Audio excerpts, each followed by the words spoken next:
그가 강조한 민족 사회주의의 기초는 이 반유대주의를 통한 아리아인의 명예복권입니다. 프랑스의 고고학자 아르티르드 고비노는 이 아리안이 인류의 주요 문명의 발생의 주역으로 봅니다. 티벳이 고대 문명의 지혜가 전수된 성지로 믿었습니다. 이 신비의 지하 세계가 있다고 전해졌습니다.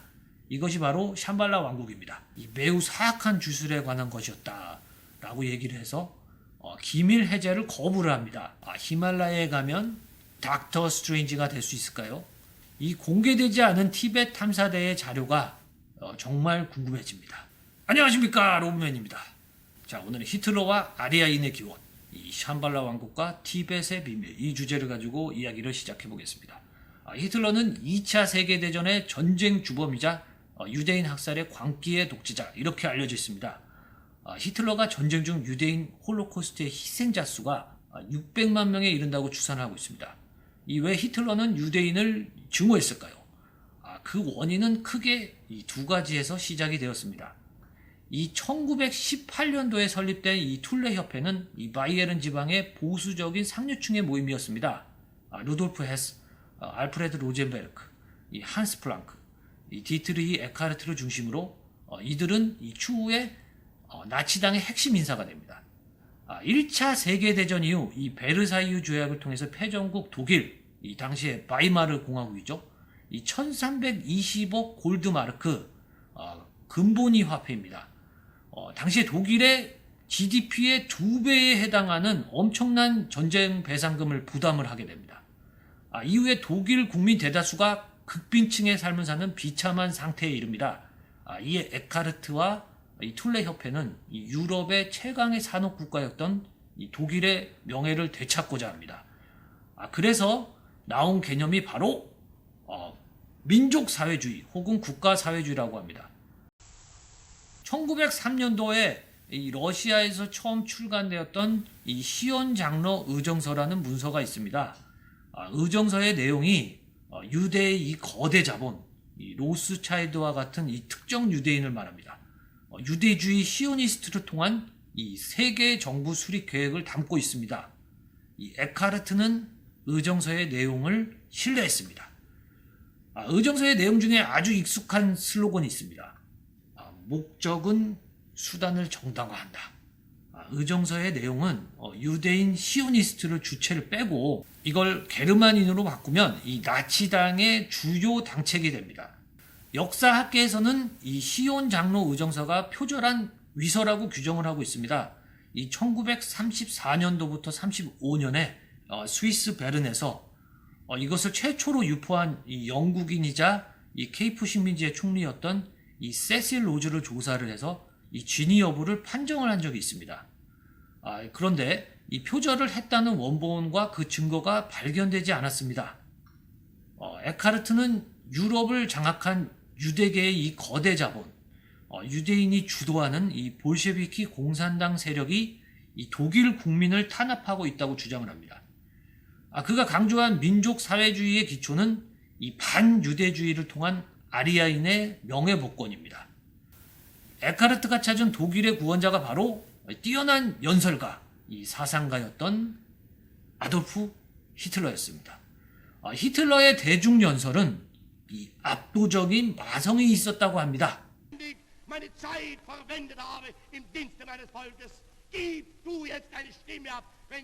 이 고대 아리아인, 이 백인 인종, 이 코카소이드의 원형으로 보았습니다. 이 아리아는 산스크리트어로 이 신성하다라는 뜻입니다. 유럽, 이란, 인도 어족으로 분류를 합니다. 그들은 인류학적으로 같은 계통의 유전 형질과 언어를 가지고 있습니다. 현재 북부 인도 파키스탄 지역, 이 히말라야 산맥의 이 남서부 아리아 바르타라고 부르는 지역이 이 최초 근원지입니다. 힌두교 경전인 이 리그베다를 통해 이 고대 인도 역사를 보면 그 아리아인이 남부 인도의 드라비다인을 지배하고 인더스 문명을 발전시킵니다. 여기서 파생된 문화가 인도의 신분제 바로 카스트입니다. 프랑스의 고고학자 아르티르드 고비노는 이 아리안이 인류의 주요 문명의 발생의 주역으로 봅니다. 아리아인이 중동 지역으로 이주를 해 이 메소포타미아 문명을 발생을 시키고 이 현재의 이란이죠. 이 과거 페르시아 왕국을 건국했던 그 주역이다. 이렇게 보고 있습니다. 이 아리아인은 유럽 남부로 이주를 해서 이 라틴계 유럽인 이 아르메니아인의 시초가 되었습니다. 이 북부로 이동을 해서 이 노르딕 켈트족의 이 북유럽인이 됩니다. 에카르트와 히틀러가 규정한 이 아리아인의 유전적 형질은 이 금발에 푸른 눈, 이 큰 키가 특징입니다. 현대 유럽인과 이 게르만인의 아주 이제 표면적인 모습이죠. 이 19세기에 이 파키스탄 이 카이베르 파크투크주에 이와 같은 유전 형질을 가진 소수 민족이 발견이 됩니다. 이 바로 이 칼라시입니다. 그들이 처음 발견되었을 때 인류학자들은 인도 지역으로 이동한 그리스인의 후손으로 보았습니다. 그러나 일부 고고학자에 의해 이 현재는 이 북부 인도에 시작된 아리아인의 원형이 보존된 후손으로 보고 있습니다. 2019년도에는 이 아리아인의 후손 영국의 윌리엄 왕자와 케이트 미들턴 완송비가 이 파키스탄 칼라시족 마을을 직접 방문했습니다.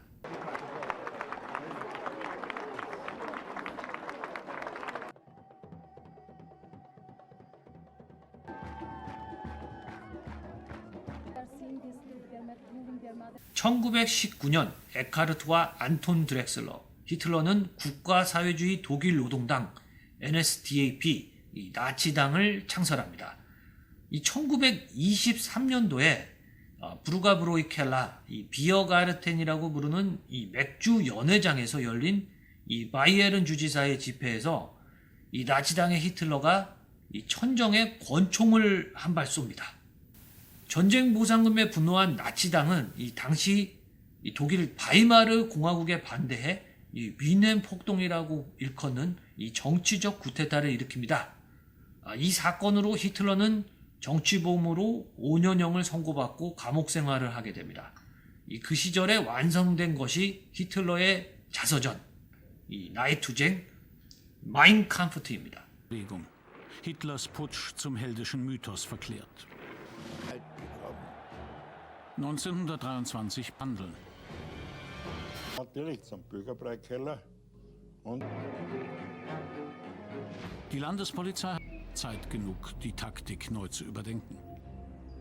In seiner Zelle diktiert er Rudolf Hess sein politisches Pamphlet. 히틀러는 나이투쟁을 통해 나치당의 이념을 더욱 확고히 합니다. 이 범게르만주의, 반유대주의, 반자본주의, 반공산주의를 내세웁니다. 나치는 거의 당시의 모든 이념과 사상을 반대한 것 같습니다. 히틀러는 이 범게르만 세계 정부를 만들고자 했습니다. 오스트리아 출신의 히틀러는 이 불우한 유년 시절을 보냈습니다. 15세에 아버지가 사망을 하고 4년 뒤에 어머니마저 사망을 합니다. 이 고아 연금으로 생계를 유지했습니다. 히틀러는 예술의 조예가 아주 깊었습니다. 화가가 되기 위해 비엔나 예술학교를 진학하려고 했지만 2번이나 실패했습니다. 이후에 건축가가 되려고 했지만 이마저도 이루지 못합니다. 히틀러와 나치당에 가담한 이 툴레 협회의 영향으로 티베트 불교의 만자라고 하는 이 스와스티카의 반대 방향인 이 사우아스티카를 이용해 붉은색과 검은색으로 이 나치당의 심볼을 직접 완성합니다. 스와스티카와 사우아스티카는 이 산스크리트어로 이 태양을 상징하며 의미가 같습니다. 히틀러는 스와스티카를 이 고대 아리아인의 중요한 유산으로 보았습니다.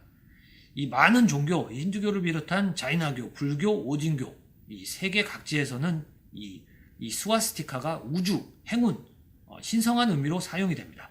나치당의 주요 인사 하이리히 뮬러는 히틀러를 위해 이 슈츠스타펠, SS 친위대를 만듭니다. 이 권위를 상징하기 위해 제복은 검은색, 친위대를 비롯한 나치를 이 독일 국민의 동경의 대상으로 만들기 위해서 휴고 보스가 독일군의 제복을 제작했습니다. SS 친위대의 심볼은 이 아리아인의 후손, 이 북유럽인 드루이드교의 이 마법의 문자로 사용하는 이 룬 문자에서 따왔습니다. 룬 문자 S는 태양을 상징합니다. 룬 문자는 현재 우리가 많이 쓰고 있는 이 블루투스의 심볼로도 활용되고 있습니다. 히틀러는 나치의 건축가 알베르트 슈페어와 함께 이 게르만 세계 국가, 즉 이 제3제국이라고 불리는 이곳의 수도, 이 게르마니아의 건축 계획에도 참여합니다. 이 판테온 신전을 연상케 하는 의사당을 비롯해 이 게르마니아의 계획과 그 규모는 지금 봐도 매우 방대합니다. 마치 새로운 로마 제국을 다시 건설하려고 했던 것 같습니다.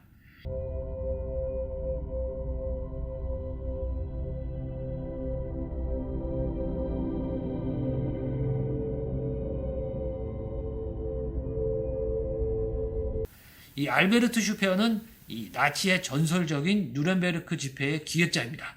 이 당시의 나치당의 이 독수리 문장을 직접 디자인했습니다.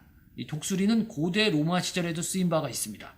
현재는 미국 정부의 상징으로도 쓰입니다. In German medieval Nuremberg, the marching, seething squash of Adolf Hitler's Nazi Congress comes to an end.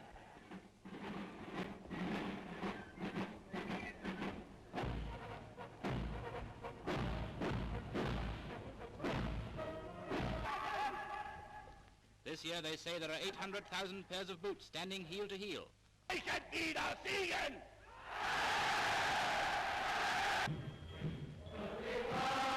마블의 판타지 영화 닥터 스트레인지에서 신경외과 의사였던 스트레인지 박사는 이 자동차 사고로 손의 신경이 훼손이 됩니다. 이것을 치료하기 위해 히말라야 지역의 네팔을 방문하게 됩니다. 그곳에서 고대 드루이드교의 사제로 추측이 되는 아리아인, 이 켈트족 수도승인 이 엔시언트 원이 등장을 합니다. 이 닥터 스트레인지는 그곳에서 시공간을 초월하는 마법을 익히게 됩니다. 그 사원의 와이파이 패스워드가 바로 이 샴발라입니다.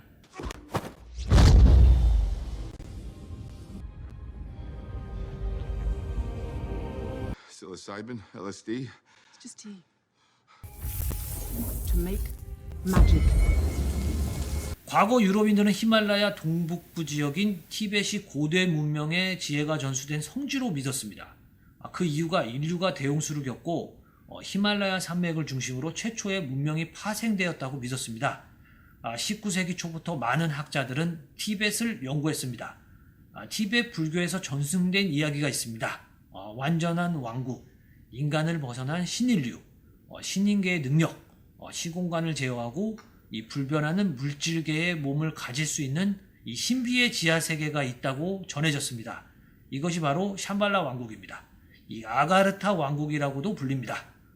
영국의 작가 이 제임스 힐튼은 잃어버린 지평선이란 작품에서 언급된 이 샹그릴라가 바로 이 샴발라입니다. 이 티벳의 수도 라시아의 포탈라궁 이 지하에 바로 샴발라 왕국으로 이어지는 이 통로가 있다는 이 전설도 있습니다.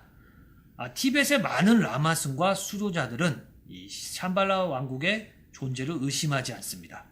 SS 친위대의 수장 이 하이니 히물러는 히틀러의 명령에 따라 이 선조의 유산 이라는 정책과 기구를 창설을 합니다. 뮌헨 대학의 칼 하우스 호퍼, 브룬 호퍼, 이 발터 비스트, 슐레겔 이런 수많은 학자들이 참여를 합니다. 이 1904년부터 1912년까지 이 칼 하우스 호퍼는 티벳을 여러 번 방문합니다.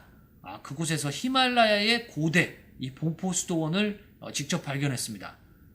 그 이후에 1920년대부터 독일에서는 이 풀러라는 티벳의 승려가 목격이 됩니다. 그의 별명은 이 녹색 장갑을 쓴 사람이다. 이렇게 알려져 있습니다. 그 당시에 그가 이 샴발라 아가르타 왕국의 열쇠를 가진 자라는 이 소문이 돌았습니다. 1945년에 소련이 베를린을 함락했을 때 이 녹색 장갑에 휘장이 없는 제복을 입은 이 천여 구의 탄화된 사체가 발견이 됩니다. 그 사체들은 인도 히말라야 종족이었다고 합니다. 그들은 소련의 이 베를린 함락을 막기 위해 주술적 행위를 한 것으로 추측이 됩니다. 1938년에 히틀러에게 보내진 이 티벳의 서한은 당시 나치 독일과 티벳의 높은 유대감을 보여줍니다. 히틀러는 세계 정부 수립에 티벳 정부를 파트너라고 생각했습니다. 히틀러와 하이네 히물러는 선조인 아리아인의 유전적 실증적 자료를 수집하기 위해 1차 티벳 탐사대를 결성합니다. 생물학자인 에른스트 셰퍼, 인류학자 브루노 베거를 주축으로 티벳 탐사대가 보내졌습니다. 그런데 탐사대는 티벳에서 놀라운 이 샴발라 왕국에 대한 이야기를 전해 듣습니다. 그들은 직접 샴발라 왕국의 위치를 찾으려 실질적인 노력을 했다고 알려져 있습니다. 샴발라 로드에 언급된 수도원을 통과해서 이 칸첸의 골짜기에 이 샴발라 왕국에 이르는 이 출입구 중 하나가 있다고 발견을 했는데 그 이후의 사실이 알려지지 않았습니다. 1939년도에 귀국한 이 티베트 탐사대의 대장 이 에른스트 셰퍼는 나치의 친위대에 극진한 환대를 받습니다. 친위대 명예검을 수여받습니다. 그 당시에 티벳에 방대한 자료를 가지고 돌아왔다. 이렇게 알려져 있습니다. 프랑스의 인류학자 알렉산드라 다비드넬은 티벳 마법의 서라는 이 저서를 통해서 유럽 사회에 티벳의 여러 가지 다양한 이 주술적 현상을 소개합니다. 티벳에는 티벳 사자의 서라는 이 사후 세계에 대해서 구체적으로 묘사를 하는 일종의 문서도 존재합니다.